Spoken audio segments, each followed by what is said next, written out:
Welcome to Jonesing for Sports, where we make sports better.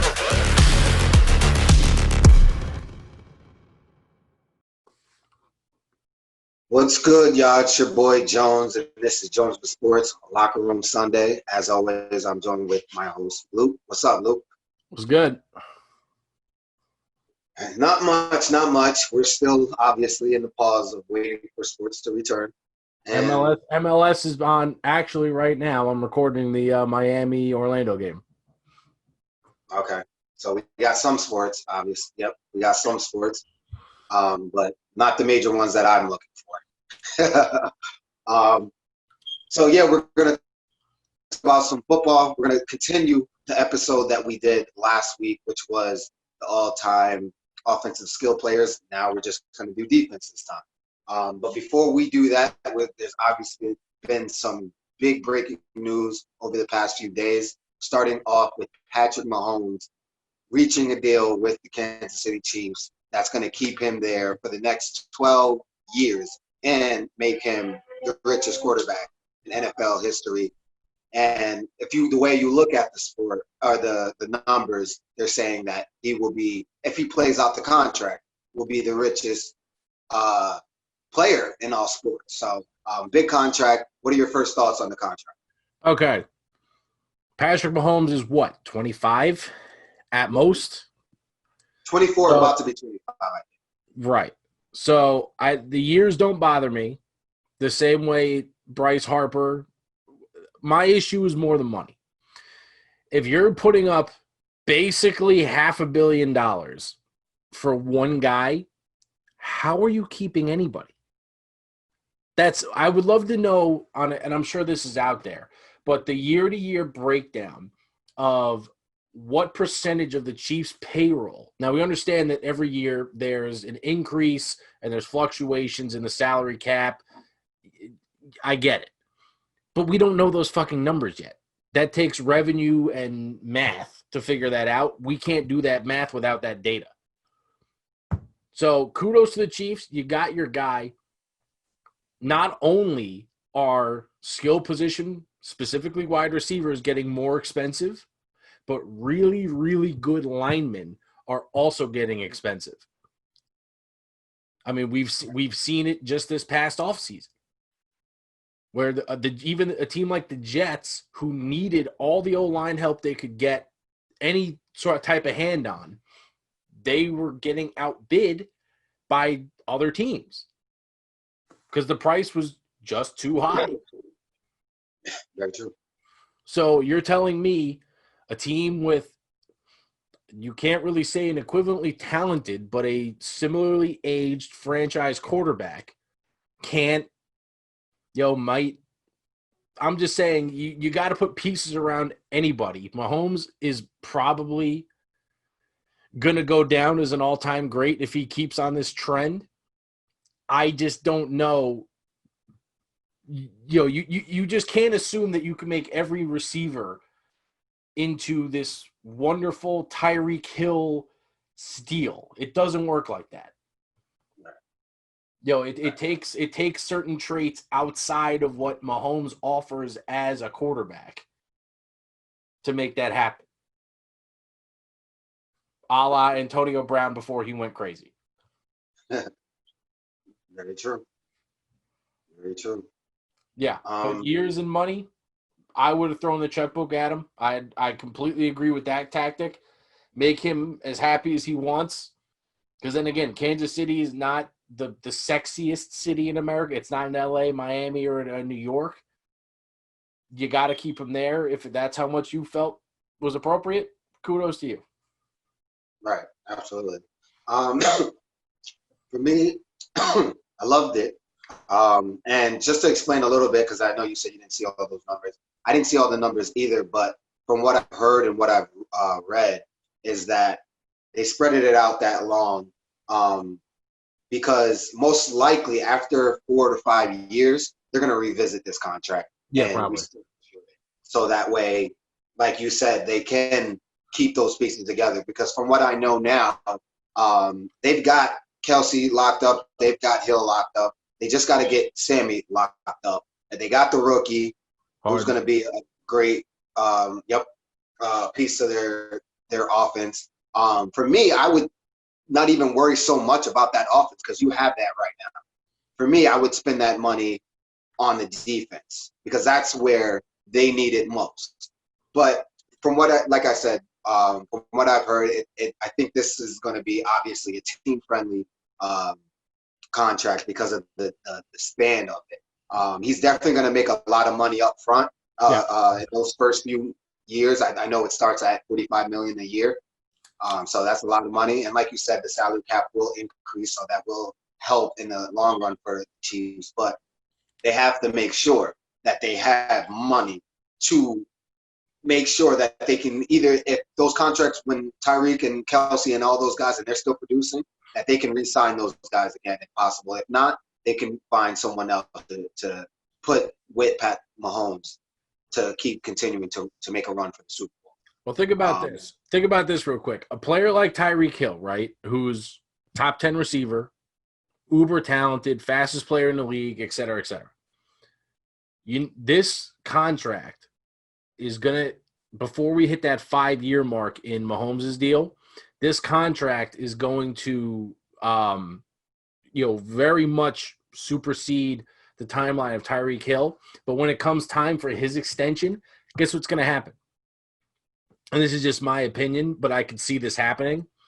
Wouldn't be shocked if the Chiefs go, so remember that time you beat the shit out of your kid and we didn't suspend you? Discount. You know what every other team in football is going to do? Unless they just don't care and need a speed guy. Remember that time you beat the shit out of your kid? Absolutely. So I worry about how this because we've seen this with Brady, Roethlisberger, all the current franchise quarterbacks, Rivers when he was a Charger. At a certain point, you are not. I'm not going to say the most important player, but you need other resources. Like a quarterback is not going to get you interceptions. He's not going to get you sacks. He's not going to force any fumbles. It's a little different where Bryce Harper, just for comparative purposes, or a Mike Trout, can hit you home runs and win you a Gold Glove. Football's obviously a very different game. Even basketball and hockey, you're a two-way player, not in the NFL. Yeah, absolutely. That's the only gripe I have with just the sheer volume of the money. He's only doing one thing. He's either throwing or putting it in the gut of a running back. Yeah, absolutely. And to go to your point about the Chiefs going to Tyreek Hill and saying, "Hey, remember when you did this?" Yeah. That reminds me of Zeke Elliott. That's why that part of the reason why that contract took so long to get done, because they threw it in his face. Hey, yeah, you did all these great things on the field, but remember what you did off the field? Yeah, but you know what Zeke can say? Hey, Jerry, remember when Greg Floyd got his neck broken and died by a cop and you didn't say dick? Exactly. Let's just kind of wash the slate clean. Yeah, absolutely. So there's definitely going to be, speaking of the Cowboys, we know this is going to affect some way Dak's contract. To me, the way I look at it, it's both sides got leverage on this as far as Dak and Jerry Jones. Jerry Jones got leverage because he's going to look at Dak and say, Pat Mahomes is the best quarterback in the NFL.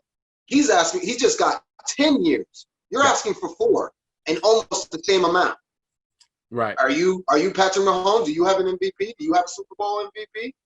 No, you don't. You have some division titles, and that's nice. But what happened last year? You were 8-8 when we had arguably one of the best teams in the NFL. Well, the counter to that, just so we're clear, if Dak puts up at least another top 3 offense in the league, because remember, he technically was the figurehead of the best offense in football. Mahomes can't say that. What Mahomes can say was a more cohesive team won a championship. Mm-hmm. Absolutely. That's that, and with and obviously the Jason Garrett is not a quarter of the head coach that Andy Reid is. Right. But exactly. again, if all Jerry wants is a show and prove, and I'm not giving Dak that kind of money when you're basically telling me you're gonna leave meat on your quote unquote career bone for somebody else later. Right. Mahomes is gonna retire a Chief. Unless there's some stupid trade a la Joe Montana or something in that realm. But when you get a franchise quarterback, even Andrew Luck retired a fucking Colt, albeit in his prime, but he didn't go anywhere else. I never thought I'd see Phillip Rivers play for another team. It's rare, but Roethlisberger is going to retire a Steeler. I never thought Brady would leave. Well, Eli retired a Giant. Eli retired. I never thought I'd see Brady in another uniform. Right. But here we are. But he's also 43. Mm-hmm. He's the outlier. Or Peyton with the Broncos. That was weird. Mm-hmm. But again, he's going to retire a Chief. He should retire a Chief. Kudos to them for getting their franchise guy, recognizing, he's far and away the best quarterback in football. Right. The only other guy you would maybe take over him, and this is a big fucking maybe, is Russell Wilson, who's older and has everything Russell Wilson has done, Mahomes is now done. Right. Exactly. Including the ring. So what's your leg to stand on? Mm-hmm.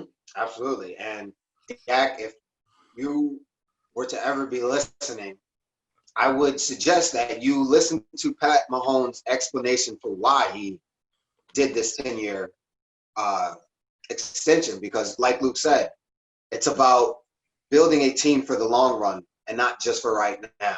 Mm-hmm. And that's part of the reason. So that you need to understand that. And another thing you need to understand is that you don't deserve anywhere near what Patrick Mahomes is getting. Yeah. Nowhere near it. So Patrick Mahomes is in his own cloud. Yeah. But you got everyone else is down here. Everyone else has their own market. Yeah. Patrick Mahomes has his. That's how it works. Lamar Jackson, just because you could argue Jackson's probably the second most sought after quarterback in the league. Mm-hmm. Not a quarter of the passer that Mahomes is. Mahomes is obviously slower, but he can still move. I'm taking Lamar over Dak Prescott just because where Prescott is reckless and can throw a pick, Lamar's just going to run. He's not going to even take. He's not even going to take a lot of intentional grounding penalties. Exactly. Now, and again, like you just said, and Mahomes said, it's about not about now. It's about down the road, X amount of years. If the Cowboys do what's the smartest thing for that team, which is go get Jamal Adams now, guess who else has to get paid? Because for what Mahomes is the best player at his position in the NFL, well, so is Jamal Adams. And it's not close. Yep. Absolutely. So, Pat Mahomes made it a lot harder on some of these guys, but he also helped some of these guys in a little bit. Well, right, but the market for a quarterback is always a one-way elevator ride. It's always an up. Absolutely. Right. And the only thing that's going to stop the NFL's value and contracts is viewership, because without ad rev, and sponsorships, you have nothing. Exactly. Which leads me to my next point, and I'm sure you saw Deshaun Jackson's comments. Yep. Any thoughts on that in particular? Go ahead. You got it. So, a couple things. I personally am not Jewish. I have family that is. I am just a non-religious person in general. Sports more or less are my religion. Couple things that we need to make clear on Deshaun Jackson. One, regardless of who you are, if the centerpiece of your argument, in any argument, regardless of what it is, revolves around anything said or done by Adolf Hitler, it's a losing argument. Don't fucking do it. That's just kind of rule number one.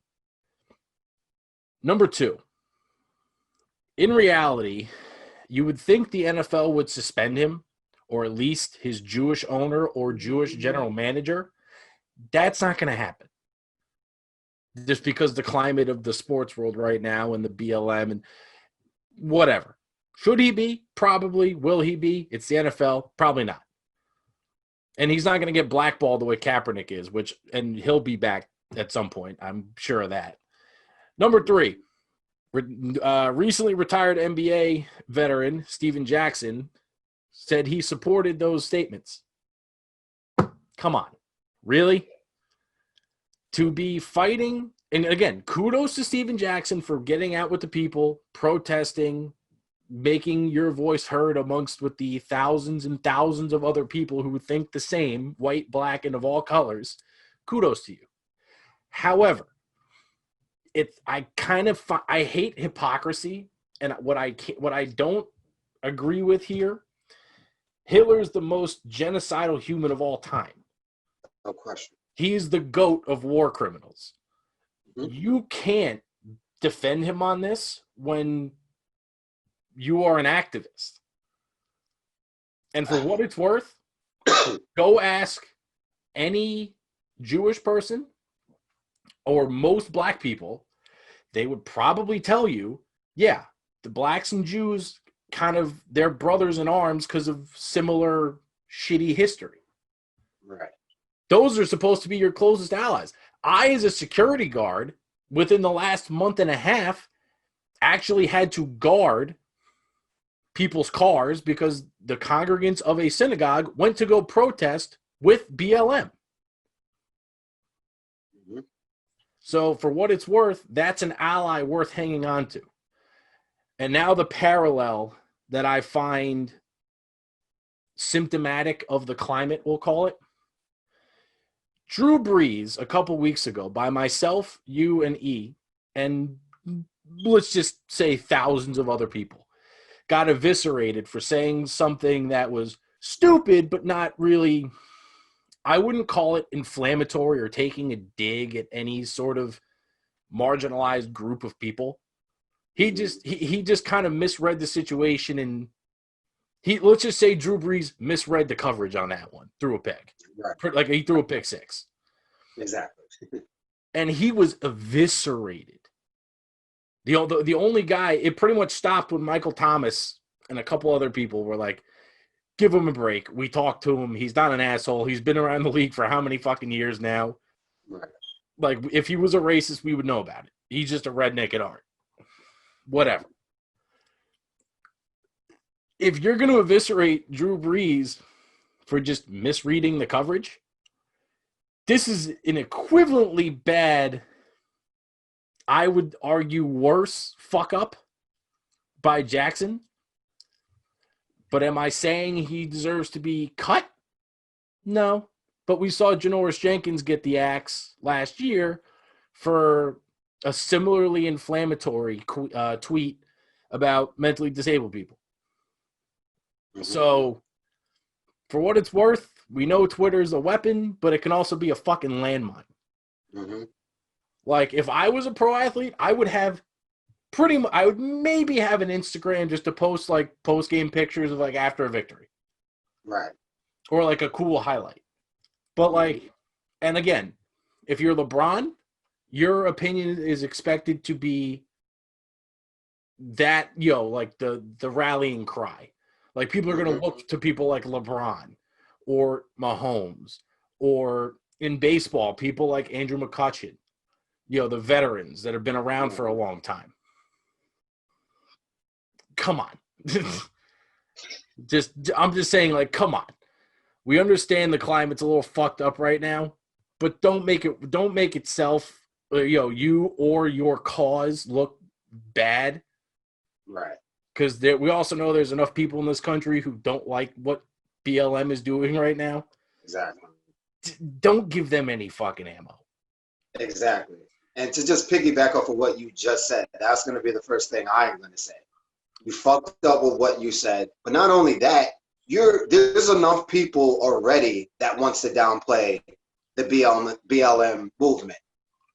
You can't be that person within the BLM movement to fuck it up. Yeah. You can't do that because you have to fully understand what BLM actually stands for. So if you understand what BLM stands for, which means basically it means all lives matter, but it just secludes it to black because of what's going on in this country. So for you to say something so insensitive and so dumb, and then quote the worst person in the devil, history, just to quote the devil, yeah. I mean, it's like, do you even know what the movement we're trying to do? What BLM even stands for? Because for you to call out another race defeats what we're trying to do. We're not calling out any other race. We're not pointing out other races and saying you guys are assholes, blah, blah, blah. We're just pointing out the assholes in general. Yeah. Okay, you're an asshole, you happen to be white. You're an asshole, you happen to be Asian. Korean, you know, right. Shit like that.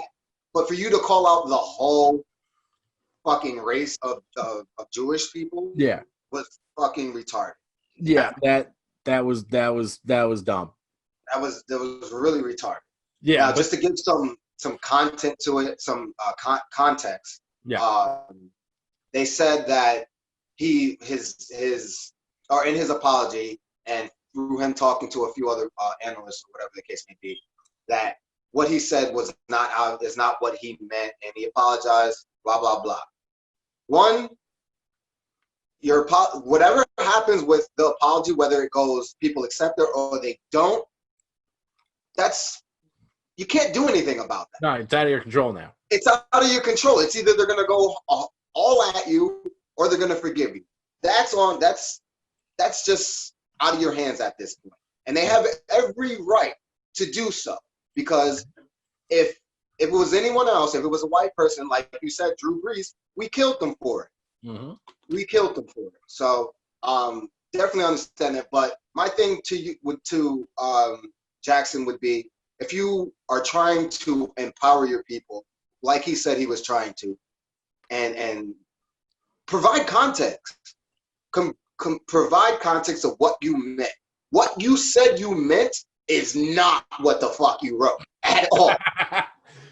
At all. And that's what upset me, because after I heard his explanation of what he was trying to say, it made me even more mad, because I was like, why didn't you just say that? Yeah, really. That sounds a whole lot better than fucking quoting Hitler. Yeah. I that's what pissed me off about the whole thing, because first I heard it and I was upset. Like, why would he say that? I need to understand more about what the hell he was trying to say. Then I understood what he was trying to say, and what he was trying to say was great. He was trying to say Black people need to empower ourselves and spend more money into Black businesses and things like that. All right. That's great. All good shit, right? All great shit. Yeah. But you don't fucking quote Hitler for that.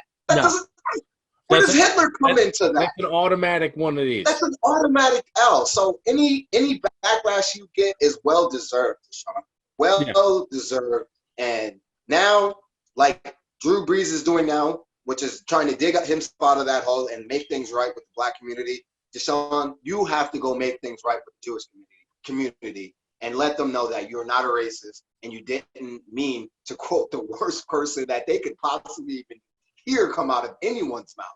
Yeah. I mean, it's so bad. Hitler is so bad that you've never heard that name. Anyone else be named that. His children, his grandchildren, nobody has that name Hitler. You've never heard that. You hear Hitler, you think of one person, Adolf. Yeah. That's it. I don't think there's another person, human in this world that has that last name because of how bad that man was. Pretty sure that name kind of got like canceled back in like 43. Exactly. So that tells you how serious it is when you talk about something like that. Right. And us on the Black community, you should know that from jump. Just like Luke said, the Black and the Jewish community work hand in hand, because we went through some of the worst shit that any race could go through. Yeah. So we should understand each other and should be uplifting each other. Yeah. So next time, just fix your words, man, because that was fucking retarded. That was some JR. I never in a million years thought that Drew Brees would have company on the old I fucked up apology train. And then of all fucking people, his brother in arms on this is Deshaun fucking Jackson. Really? Goodness gracious, man. And all we need at this point is Pat McAfee and like Marshawn Lynch, just to round out like a little foursome, like a golf outing. Yeah, exactly. Exactly. Yeah, that was bad, but he needs to fix that. He needs to fix it now, Yeah. and we'll see what happens going forward. Real quick on Fix It Now. Thoughts on the Redskins, specifically them changing the name, hopefully. My thoughts quickly is I think it's a good idea. I think if there's any time in the world to do it, it's now. Everyone's is actually opening their ears and understanding some of these meanings and the names of what these what's the word I'm looking for? I guess racist words. Maybe not to us, but to the Native Americans, they find that as a racist comment. So I think more than ever, this is the time to open our ears and change, because now if you do things like change the Redskins name, you're going to get more applause than you do backlash. Maybe 20 years ago it would be reversed, but now that more people are being more enlightened, and especially in the climate of what's going on in the world today, I think there's no better time to make these changes. Let me give you my only issue. Dan Snyder, a couple years ago when this got brought up the first time, or at least not the first time, but the most recent time, was a staunch, supporter in keeping it. This is the proud heritage of this team, yada yada. Then once FedEx said, "Fuck you, we're not giving you a penny unless you change the name," now you're having a meeting. Yeah, exactly. Yeah. If I was a Redskin fan, it would not because of the racist name. I don't know if actually I do know there's a worse owner in professional sports. He owns the Knicks. But aside from the Dolan family, I don't know if there's a worse owner than Dan Snyder. I really don't. I agree.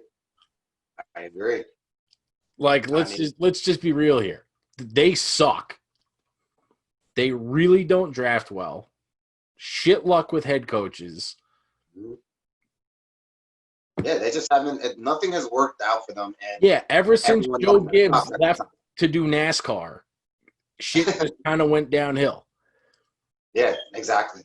And like you said, it took people pulling out for him to be like, "Oh shit!" When you start affecting people's bottom line, that money, that's when they're like, oh, "Okay, maybe I need to read this." So shout out to FedEx and the other owners that are pulling out on this to really force the hand on this. Kudos to you guys. Yeah. Sure. So now we're gonna move into the main topic of the episode, which is the all-time defensive players list, our top 5 for each. So, Luke, you want to kick it off? You tell me what position. Now, hold on. Bear in mind, so obviously for those who listen to the offense list we did, we broke this up and kind of categorized all of our players based on how the NFL did it with their 100th anniversary all-century team. So positions like edge rusher are not a thing. So just bear that in mind. That is a new thing that we can't factor in. Again, just like last time, anything prior to like 1985 is not coming into play here because me and Sean are only seeing them through YouTube or NFL Network. Yep. Like, I can't factor them into the equation. I just can't. But we know guys like Mean Joe Green would be on my D tackle list and everybody's. Just it's not the place here. Right. What do you have? Let's start it off with the position that you played, which was cornerback. Ooh.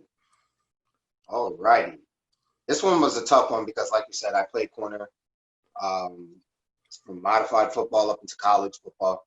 So I take it really serious. It's my favorite position out of all positions. And my favorite football player of all time is a corner.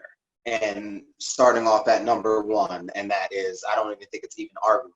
Are you starting at okay, so we're starting at 1 instead of 5 now. Okay. I should have started at 5, but let's do this. I think we both have Deion Sanders at 1, correct? Yes, we do. Yeah. Okay, so now we'll go to 5. Yeah. Okay. That way we get that out the way. Okay. Boom.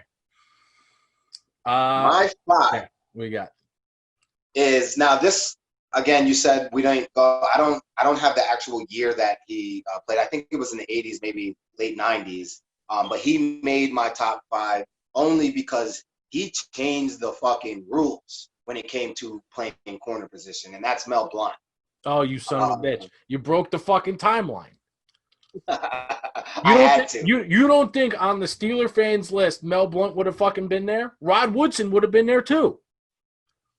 Yeah, I actually left Rod Woodson off and put him in the honorable mention, but I couldn't. Being the cornerback guy that I am, there was no way I couldn't. There's always going to be that exception of that one old guy that I'm just like, I can't ignore that. I just can't. Okay.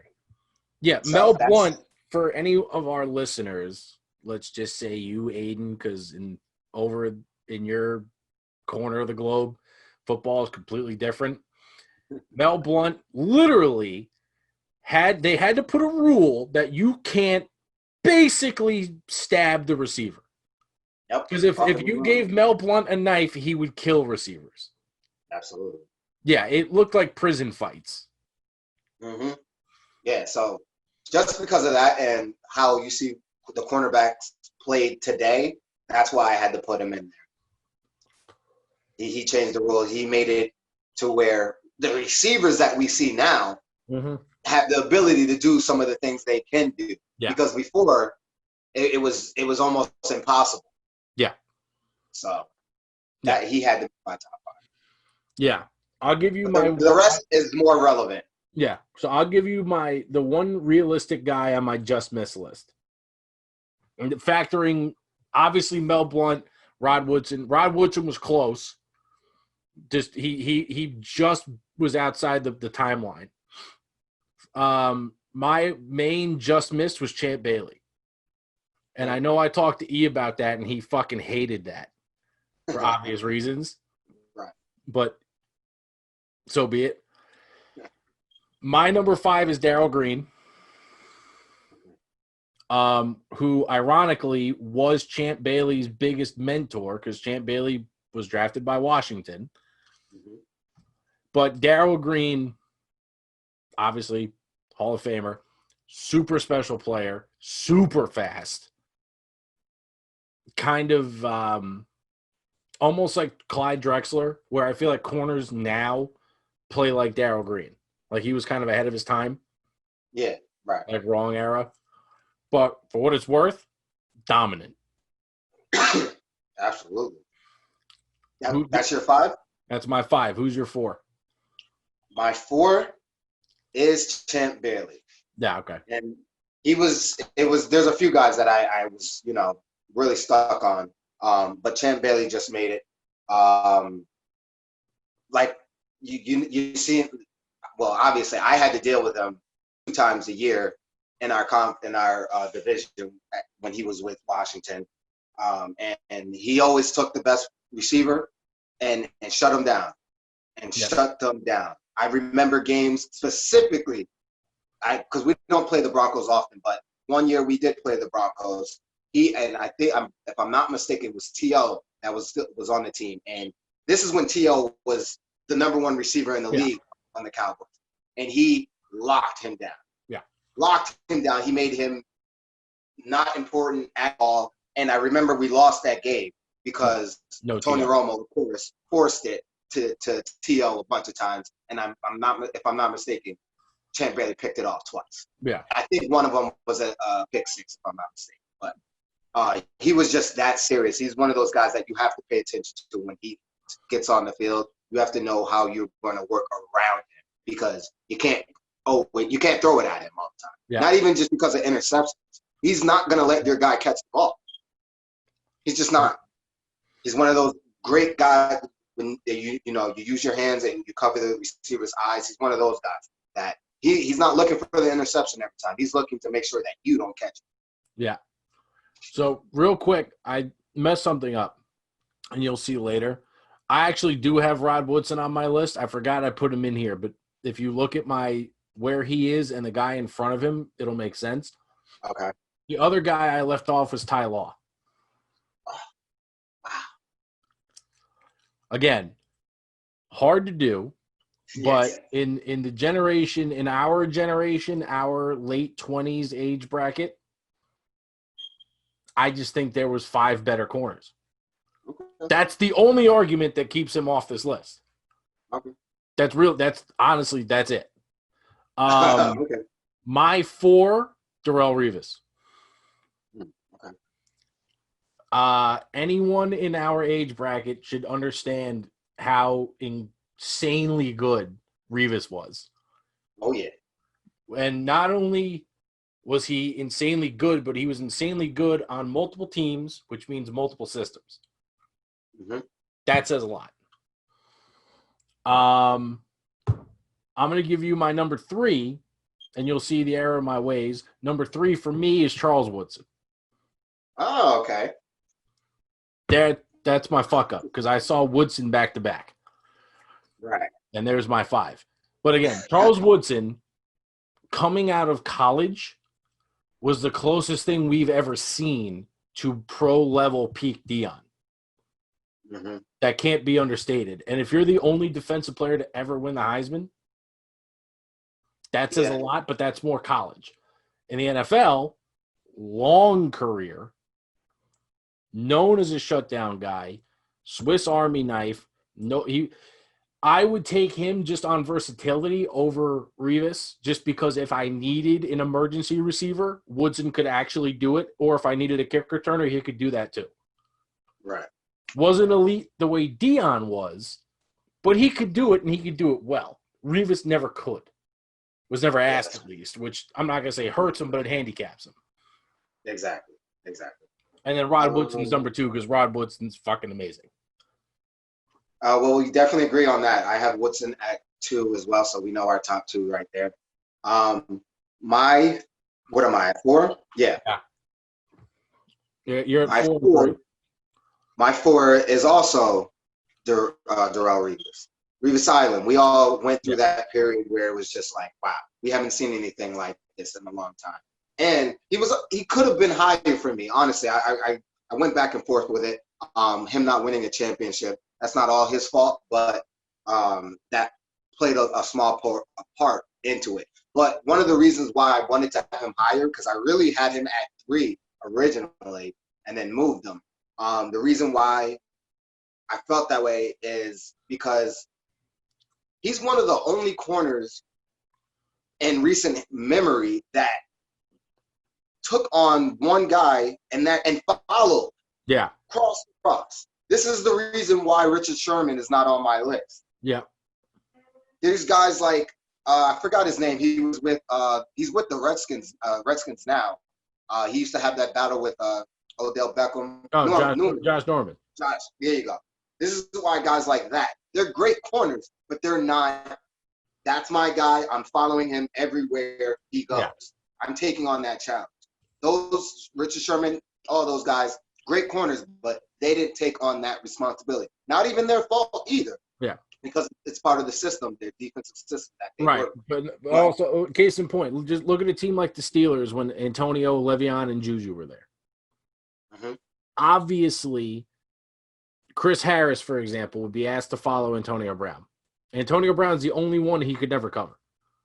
Right. But now you have receivers like Juju who play outside and slot. Corners are not asked to do that anymore. Slot corner is its own position now. That's why guys like Brian Poole, Mike Hilton are so valuable.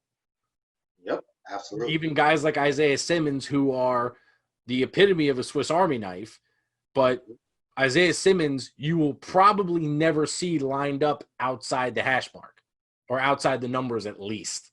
He's never going to be taking on Julio one-on-one. Just not happening. Absolutely. And excuse me. What was your 3 again? Charles Woodson. My 3 is Ty Law, one of my favorite corners of all time. Yeah. Ty Law. He was a part of that first not three people, but three Super Bowls that the Patriots won. He was that guy on that team, on that defense. And that's when the Patriots were more prideful on defense than they are now. Well, obviously Brady's not there, but as time went on, it became more of a Brady's team. But back then, it was Belichick's defense. And one of the main guys on that defense was Ty Law. 3-time Super Bowl champ, 3-time All-Pro, and 4-time Pro Bowl. So I had his jersey growing up, even though I hated the Patriots. He was always a guy that I was just like, damn. He's always, even if he doesn't light up the highlight charts and shit like that, when you need him to make a play, especially in the playoffs, he's going to make that play. Yeah. He was one of those guys, so I couldn't. Yeah, he had the clutch gene. But I think what hurt Law for me was I look at a corner on a better defense from a same era, such as, let's just say, the 2000 Ravens. Chris McAllister was equivalently clutch, in my opinion. Right. But it's the 2000 Ravens. You're not moving the ball on anybody. That's right. So that's why I said Ty Law was hard to keep off this list. Just in my personal opinion, he's 6. Gotcha. I don't think there's any corner in the league now. The only guy, in my opinion, and I want your answer on this as someone who played the position, the only guy now, in my opinion, who reminds me of, even Rivas is the most recent example, is Gilmore. Yeah. Stephon Gilmore, to me, is clear-cut. And again, no offense to Sherman, but Gilmore is the only guy who Belichick could be like, yeah, just go follow him, and he could actually capably do it. Absolutely. He's a clutch player as well. He makes big plays on big third downs and things like that. So, I can't disagree with that question. All right, let's keep it in the secondary. Give me your safeties. All right.